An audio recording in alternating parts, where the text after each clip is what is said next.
ఉలవల చారు ఎలా చేసుకోవాలో చూద్దాం. నానబెట్టిన ఉలవల్లో కొంచెం ఉప్పు వేసి కుక్కర్లో పెట్టి ఉడికియాలి. 3 విజిల్స్ వచ్చే వరకు ఉడకబెట్టాలి. ఉడకబెట్టిన తర్వాత దీన్ని సపరేట్ చేసుకోవాలి. వాటర్ని ఉలవల్ని సపరేట్ చేసుకోవాలి. సపరేట్ చేసుకొని దీనికి చారుకి తాలింపు వేసుకోవాలి.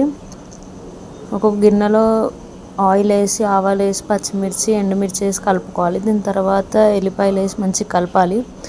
కరివేపాకు కూడా వేయాలి. వేసి కొంచెం కలిపిన తర్వాత పసుపు వేసి కలపాలి. కలిపేసిన తర్వాత నానబెట్టిన చింతపండు నీళ్ళని కూడా వేసి కొంచెం మసలాలి. అది కలిపి మసలపెట్టాలి. మసలిన తర్వాత దీంట్లో కొంచెం ఉప్పు, చక్కెర, ధనియాల పొడి కూడా వేయాలి. ఇది వేసి మంచిగా కలిసిన తర్వాత ఉడకబెట్టిన ఉలవల నీళ్ళని కూడా వేసి మంచిగా మసలపెట్టాలి. కొత్తిమీర, కరివేపాకు కూడా వేసుకొని మంచిగా మసలపెట్టాలి.